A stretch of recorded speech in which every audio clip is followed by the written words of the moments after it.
Na década de 70, Abu Dhabi, Dubai, Sharjah, Amman, Umm Quwain, Ras Al Khaimah e Fujairah eram praticamente vilarejos no deserto. Mas a descoberta de petróleo anos antes mudou tudo. Os 7 Emirados decidiram se unir. Em 2 de dezembro de 71, surgiram os Emirados Árabes Unidos. Com mais de 83 mil quilômetros quadrados, os Emirados Árabes Unidos é o 114º maior país do mundo e o 92º mais populoso, com cerca de 9,6 milhões de habitantes. Porém, cerca de 88% de sua população é composta por estrangeiros, em sua maioria indianos, paquistaneses e filipinos, que vieram como mão de obra barata. Sua capital é Abu Dhabi, que com quase 1,5 milhões de habitantes é a segunda maior cidade do país. Antes da União, o país era conhecido como Estados da Trégua e era um território controlado pelos britânicos. A tentativa inicial era formar um país com 9 emirados, o que incluía o Catar e o Bahrein, mas não conseguiram chegar a um consenso para a união. A língua oficial do país é o árabe, mas a mais falada é o inglês, justamente por possuir muitos estrangeiros. O país detém a 7ª maior reserva de petróleo do mundo. A maior parte está com o Emirado de Abu Dhabi,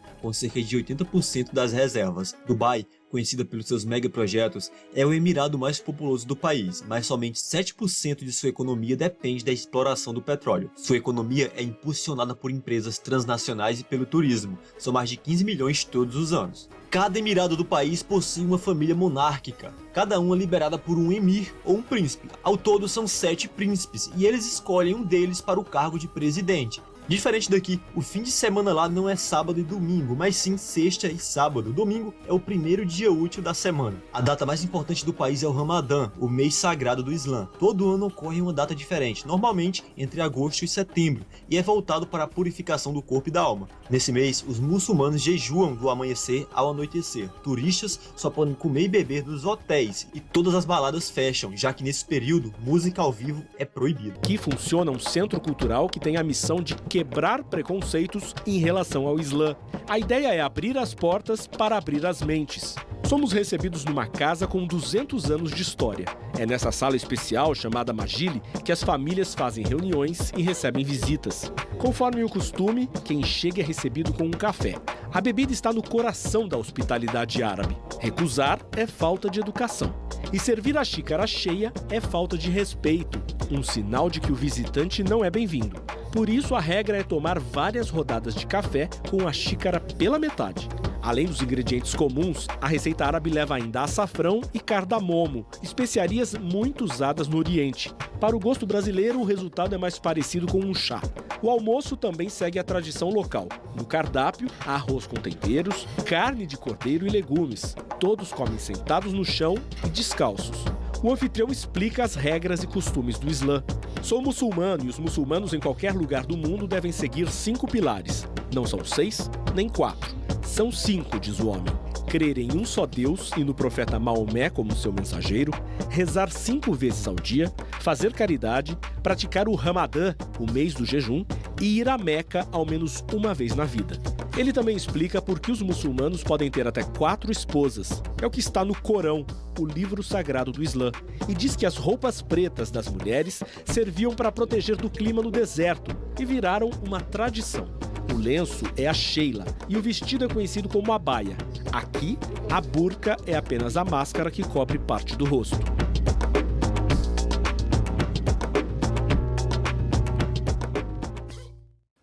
Oi pessoal, meu nome é Felipe Wiesentheimer, eu sou formado em Comércio Exterior aí na UX, me formei no ano de 2006, sou primo do Matheus, eu trabalho na empresa Deep Sea Electronics aqui na Inglaterra e o meu principal mercado de atuação é o Oriente Médio e o Norte da África, mais especificamente os Emirados Árabes Unidos, onde é a principal base de negócios que a gente tem hoje. Eu vim aqui para trazer algumas curiosidades para vocês de como é fazer negócio na prática nos Emirados Árabes Unidos. A primeira coisa que a gente tem que ter em mente é que é um país de cultura muçulmana, muito diferente da nossa, onde a religião tem um impacto fundamental nas leis do país. Então isso nos traz para um horizonte de que o respeito à cultura local é fundamental para fazer negócios. Isso começa nas pequenas coisas, como onde a gente chega numa reunião e não existe intimidade entre os participantes, o contato físico é muito restrito. Entre homens, um aperto de mão está super bom. Agora, depois do coronavírus, vamos ver como é que essa história vai ficar, mas um aperto de mão é muito comum. Se existe um relacionamento forte entre as pessoas, pode chegar até a um abraço.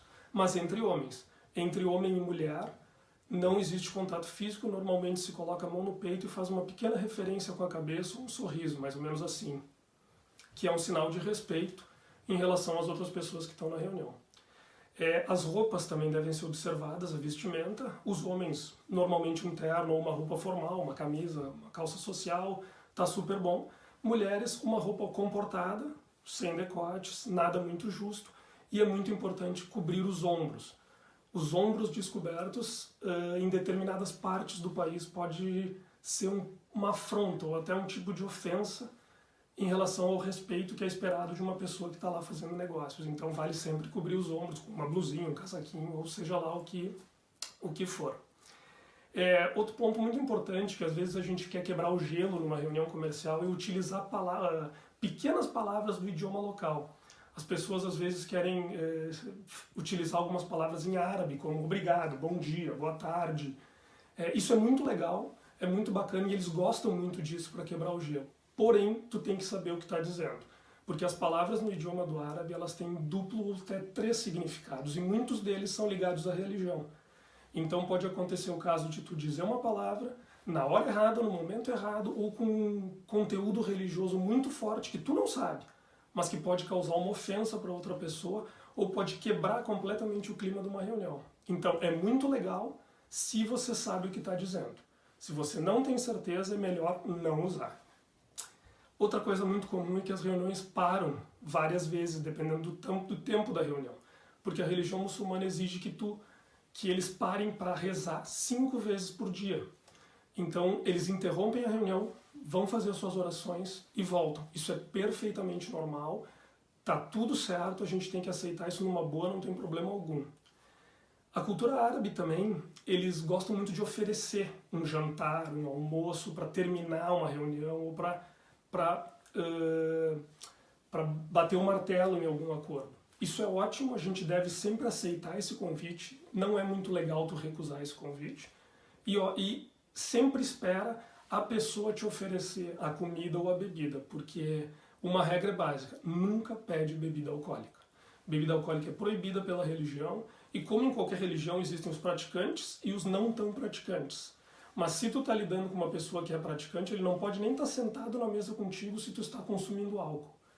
Então é sempre mais educado esperar que ele ofereça e te ofereça o que tiver para beber e escolher, se tu tiver a oportunidade de escolher, uma água, um refrigerante, um suco, alguma coisa. Só bebida alcoólica se ele também pedir, certo? Um erro muito comum que as pessoas cometem é chegar nesse mercado achando que podem cobrar preços melhores, margens melhores, porque o país é rico. Sim, é um país muito rico, tem muito dinheiro na economia, mas isso não significa que os preços não são competitivos. Vai variar muito de negócio a negócio, de tipo de produto, do teu cliente final, mas enfim, em geral, o nível de preço do mercado é um nível parecido com a China, com o Sudeste Asiático, com o Leste Europeu, é completamente diferente dos preços nos Estados Unidos, dos preços na Europa. Ou seja, é competitivo. É um baita mercado para quem para quem pode chegar aqui competitivo, mas não vem com a ideia de que vai vender mais caro, com preço melhor, que não funciona assim. Eu acho que era isso. E se alguém quiser saber mais alguma coisa, esse mercado é muito interessante, são muitos detalhes, são muitas questões a ser discutidas. Eu fico à disposição. Se quiserem saber qualquer coisa ou qualquer detalhe, é só me perguntar. Obrigado.